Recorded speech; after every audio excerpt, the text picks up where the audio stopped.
Here to keep the chase going, share information, spread unity, preserve our heritage and our culture. We're trying to achieve something that you just can't catch. We're always trying to find a better way, trying to make better dogs. That's what Dixie Doggers Podcast is. That's who we are.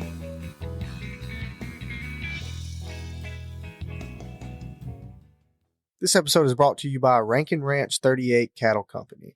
Marc Rankin specializes in Brahma and Brahma Cross cattle in Oglethorpe County, Georgia. You can contact him at 407-832-2077. 407-832-2077. This episode is also brought to you by Phil Wilson of UC Hunting Properties. If you're buying or selling land, farms, or hunting property, these folks know land. You can contact him at 678-791-3483, 678-791-3483, or visit his website down below in the description. Welcome back to another episode of Technical Tuesday, and today we will be talking about Garmin very high frequency and GPS. So, Garmin handhelds and Garmin collars work off very high frequency, which is radio waves, and GPS. So, on your handheld has its own individual GPS and antenna. The collar also has the same thing. So, with your handheld, while it's figuring out its position.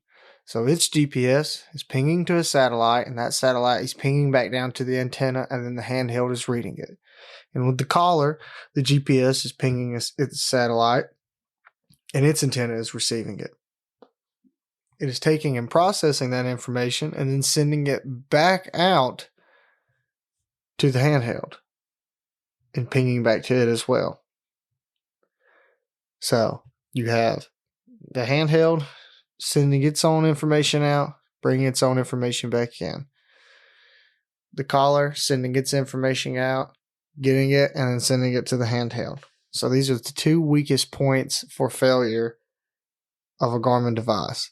So if your GPS goes bad, you could have issues like dropping GPS after only, 50, 75 yards, something like that. So in your handheld, when you're looking at your handheld for your GPS on your collar, you have GPS and you have communication. The 3 bars of GPS are for the GPS, and the 3 bars of communication are for your antenna. So this can kind of help you diagnose which one is going to be the problem. If you have poor communication, one issue that might be is interference. It might say you have interference. It might not say you have interference. Sometimes it's actually crippling, and then sometimes it's not really enough to be brought up, but it might cause just some weird things. Or it could have said, interference detected with this dog, and it was in your pocket and it bumped it off. A million things could happen. But always change your ID first if you can't track a collar. Then after that, if it's still not wanting to track or something like that, you probably need to take it in, update it, make sure all that. But if it's still not picking up GPS and it's not tracking, then GPS is out. Another issue with a Garmin antenna, if it's showing poor communication, crack open the back, make sure the antenna where the round crimp goes into the base of it for it to screw on the bottom of the collar housing, make sure that's attached there. It could be loose. I've seen antennas slip out, and that's no good. No connection means no signal.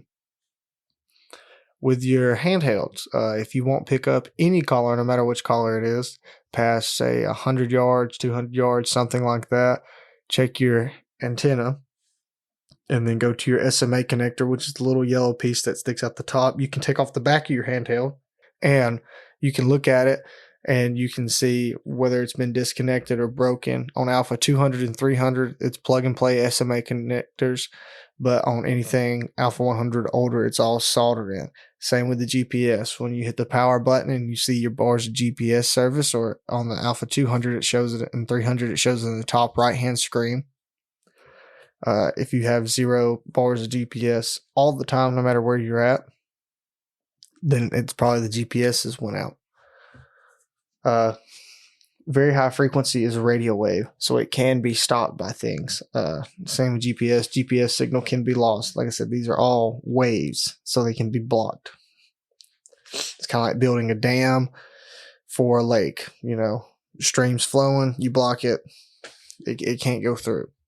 So if you're standing on one ridge and your dog's standing on the other ridge, you know, probably going to get pretty good service. But if the dog goes over the ridge and you go over the ridge and then there's two ridges in the way, both y'all are in the valleys, you know, probably going to lose connection, whether it be GPS or whether it be just communication back and forth between it. You know, the collar might still have GPS, but he can't send it to the handheld, or the handheld, you know, it might lose GPS and the handheld might not work at all. You know, it has no orientation to tell you how far you are from the dog, because it has to have your location relevance to tell you how far the dog is from you.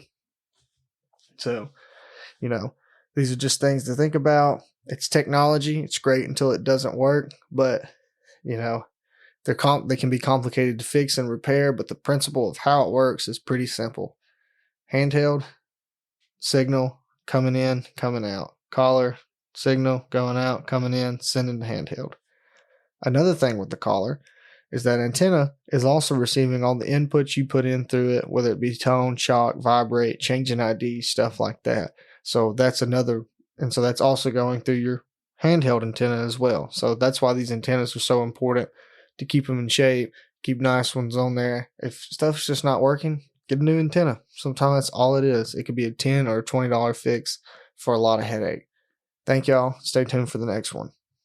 Hope y'all enjoyed that episode. Stay tuned for our new episodes every Monday and Wednesday. For questions, advertising, or just to chat, email DixieDoggers01@gmail.com.